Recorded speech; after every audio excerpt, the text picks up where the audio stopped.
Hello, everyone. My name is Jason Brooks, and I'm a pediatric orthopedic surgeon at the Scottish Rite Hospital for Children.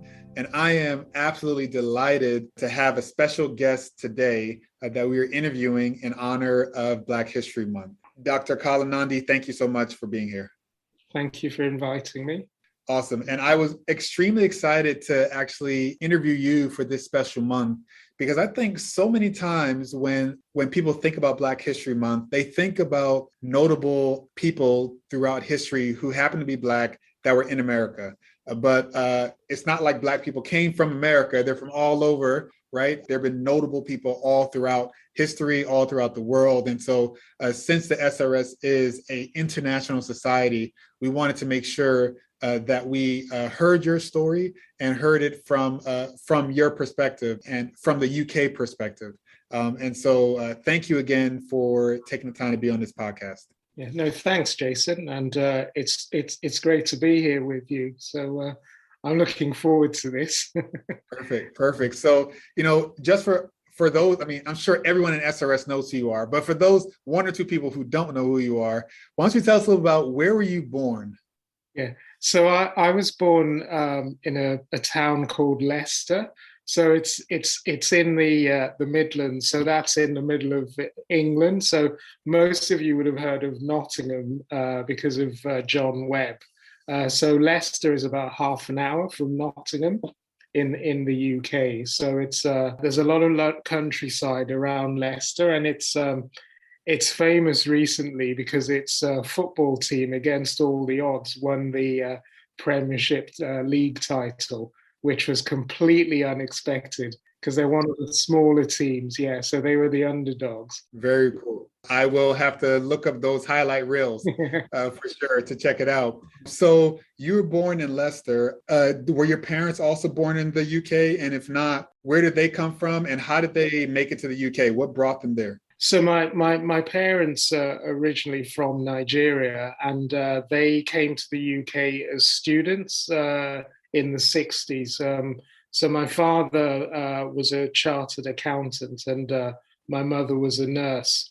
And so they basically came over to pursue their studies at the time.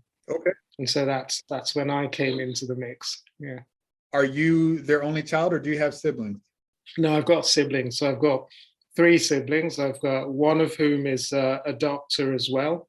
And then I've got a sister who is an IT consultant, but trained as a lawyer. And then I've got a younger brother who is also an IT consultant. Okay. All right. So 2 in technology and 2 in the medicine. Yeah. What specialty did your other sibling go into? Well, he started off in surgery, but then went into general practice. Okay. So he's a bit more flamboyant than I am, and so I think so he gave up surgery and went into general practice, which sort of suits his personality better. Okay, cool. So how did your parents, like, if at all, influence you to pursue medicine? I know my family's from the Caribbean, and like a lot of immigrant families from all backgrounds, whether they're from Asia, India, Africa, there is somewhat of a stereotype that they only respect if you pursue medicine, law, or engineering. Yeah. Was that how your parents were, or did they say you could be whatever you want, Colin, even if that's a chef? No, well, sorry to disappoint you. No, they fell into the sort of stereotypical Nigerian parent. We want you to be a doctor or a lawyer. Because I was actually hoping to be an architect because it was trendy and cool at the time. Most of my friends wanted to do that. And then one evening, I sat down with my father and we were just talking about careers. And I was talking about architecture and all these fancy drawings. And he said, look, I think I think your personality is better suited to medicine. What do you think? And I just sort of looked up and went, well, yeah, okay, maybe you're right. and so the next thing I knew, I was applying for medical school. Yeah. And I think he was right. Yeah. In the end. That's so interesting. Yeah. Interestingly, so even though my parents are from the Caribbean, they were a little bit more non-traditional. They they really supported whatever I said at the time I wanted to do. So when I said I wanted to be a chef, they Yeah. bought me all these cookbooks. When I said I wanted to be an archaeologist like Indiana Jones, Yeah. because I thought they all carried guns and whips at the time, they supported that, probably from afar. And same thing with my sister. And interestingly, even though they didn't push us at all into anything, I ended up being a doctor. My sister ended up being a lawyer. So, sometimes I guess you get what you want, even if you don't down that pathway. But so, all right. So your dad said, this is what you were born to do. You're going to be a doctor. Yeah. Where did you go to medical school? So I went to medical school. So at the time, I was born in Leicester. And then when I was about 8 or 9, because in those days, a lot of the immigrant families, when they came over for their education, as soon as they qualified, they went back because they went into, professional jobs. So we actually went back to Nigeria when I was about 8 or 9. Okay. And so I actually went to medical school there. Okay. And then it was when I qualified that I came over, came back to England. So the plan was always, because I wasn't going to stay here without my family. So they'd made the decision to go back. We all went back. And then I stayed over there because when I was in high school, because I used to come back to England on holiday, and my father said, well, do you want to stay there and carry on? But I'm sure, being from the Caribbean, you kind of grew up in that environment where you were spoilt as children at home. You had all the luxuries. You had people doing the cooking and the ironing, things like that for you. So the thought of going away from all that to live on my own in England at the time as an 18-year-old didn't appeal to me. So I opted to stay in Nigeria and qualify as a doctor there, and then come back to England. Okay, so you finished medical school in Nigeria. Now, especially a lot of folks in the US, it's pretty confusing as how do you go from medical student to resident in the UK, because it's a little bit different than how we do it here. So yeah. How did that work for you exactly? Just kind of explain that. Well, to start with, I did find it really difficult, really challenging, because the pathology in sub-Saharan Africa is totally different. I see. From the UK. So, for instance, I had never seen rheumatoid arthritis in Nigeria because you just never came across things like that. Interesting. In Nigeria. And then the emphasis. So in Nigeria, in those days, it was all about knowledge, and you read the books, you read them page to page, back to front, sideways, and you knew everything. But then in terms of practical application of that knowledge, it was just a very different way of working. So I almost had to relearn, or if you like, revisit medical school to make that transition when I came back. Yeah, that's very interesting. Yeah. So when it came to your overall, mentors in medical school that kind of encouraged you, well, who would you say your mentors were that encouraged you to pursue a field in orthopedic surgery? So I have to say, when I came out of medical school, I didn't really know what I wanted to do. So it was only when I came back to England and started to work in a hospital. And I think they often say that the career you choose is often influenced by the people you're surrounded by at a very early stage of your career. So I actually, when I came back, I went back to Leicester, and I worked in an orthopedic unit in one of the teaching hospitals. And it was a great unit, great group of people. And I got on so much with them that I thought, yeah, this is what, I like this. I want to be part of this kind of unit. And I thought, well, if all the guys in this specialty are like this, then yeah, I want to be part of it. So that's where my interest in orthopedics started, really just by being surrounded by a great group of guys. We got on both in work and outside work. And so I thought, yeah, I want to be part of this. So excellent. And so then you apply for orthopedic, I guess, residency. And that is this 7 years in the UK or? So six, 7. So in the UK, in those days, it was slightly different. And I think it's different to America. So if you want to go into specialty training in those days, you had to do general surgery first. Mhm. So I went into general surgery, and at the time, because I was, I don't know how you say it in America, but I was footloose and fancy free. I was very keen to travel. So I actually went to Dublin Nice. to do my Dublin in Ireland to do my basic surgical training. And I was originally going to go for just 6 months, but I ended up staying there for 4 years, and it was one of the best times of my life because I went to Ireland at a time. Well, first of all, my friends and family thought I was crazy because I didn't know anyone there. And I decided to go over and work in a hospital. And then the other thing was, in those days in Ireland, there weren't that many minority doctors. So I was probably one of about 10 minority doctors in the whole country. So that in itself was a really interesting experience. But I had a really great time there. I made lots of friends. Some of whom I've remained friends with till this day. And it was really Ireland that gave me the foundations for spinal surgery because I was working in Ireland. You must have heard of Frank Dowling. Yes. So I worked in his unit, and it was really my experience there that sort of put me on the path to spinal surgery. That's so I had my calling because I still remember.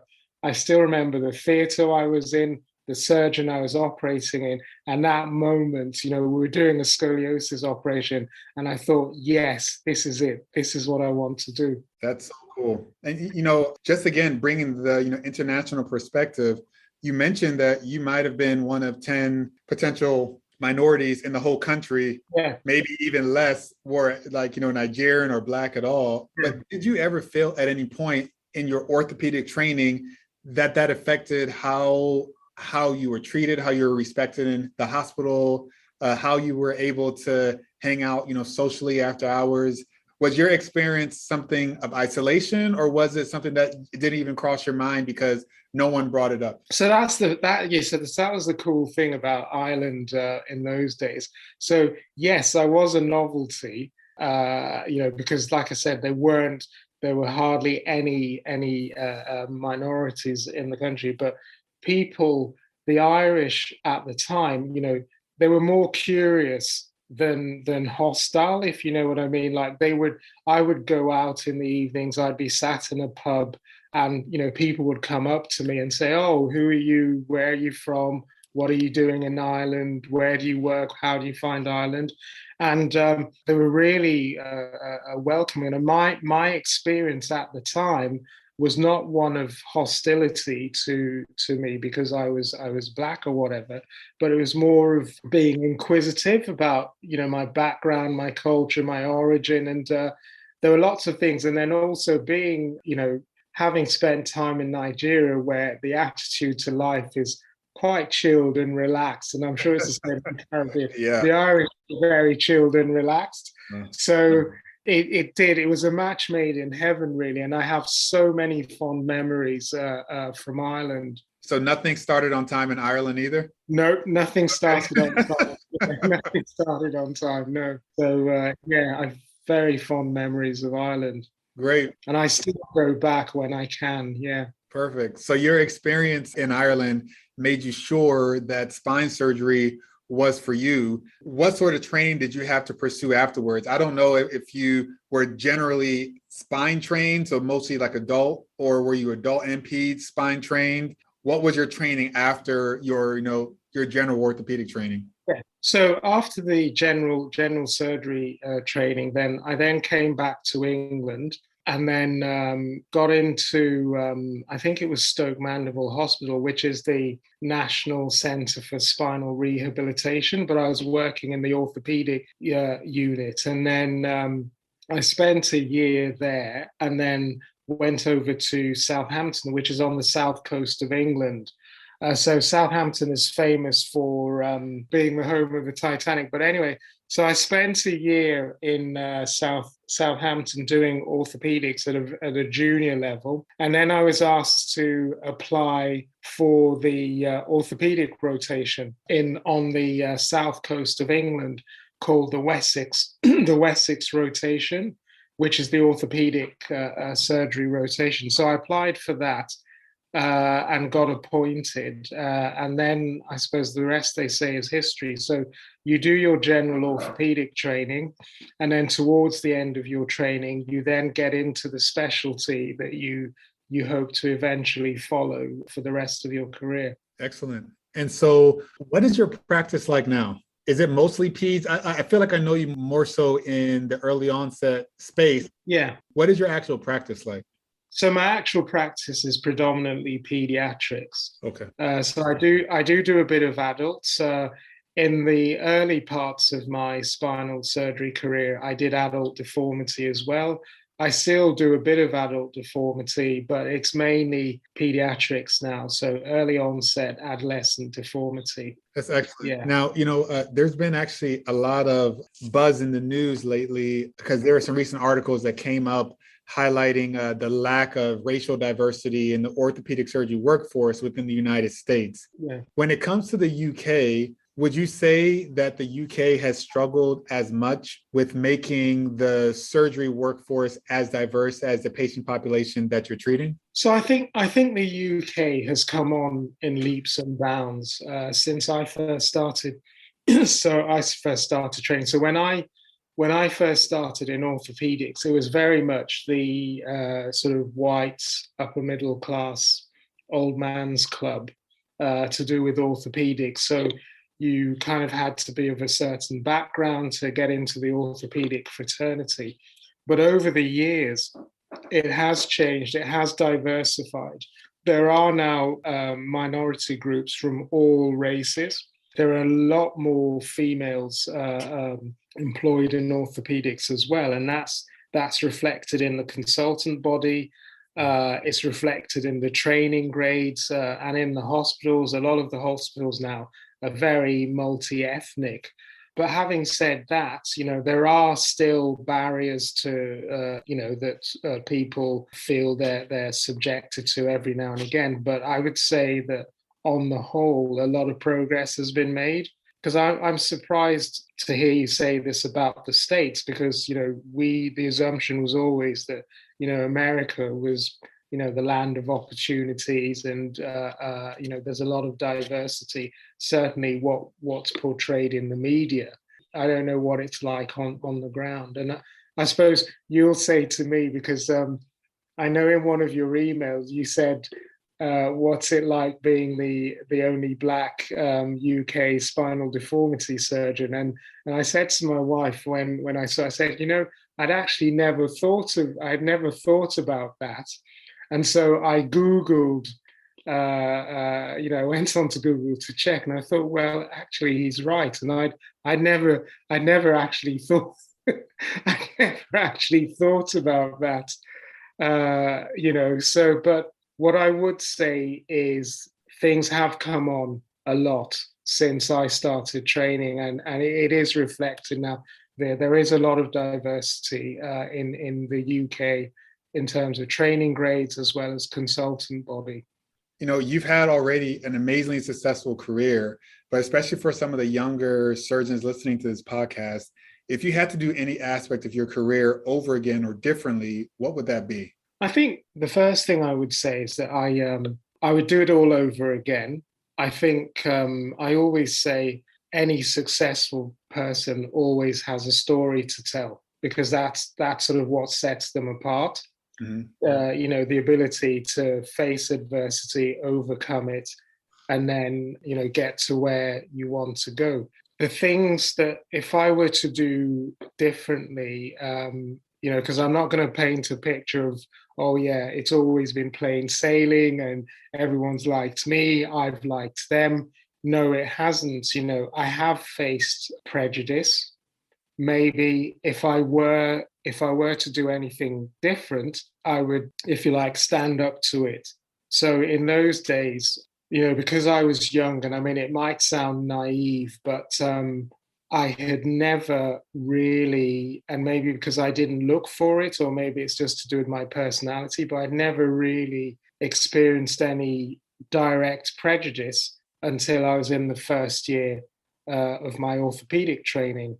And that was because I had the misfortune of working for a guy who told me to my face he was racist and there was nothing that I could do about it. And he would do his best to destroy my career. You gotta appreciate the honesty. Yeah, yeah, yeah. And I remember at the time thinking, well, just keep your head down and it will all go away. And it didn't, obviously, it didn't. And eventually, it was actually some of my white colleagues and white mentors who, if you like, rescued the situation and got this guy off my back. And I always think back, because people like that, are essentially bullies. That's what they are.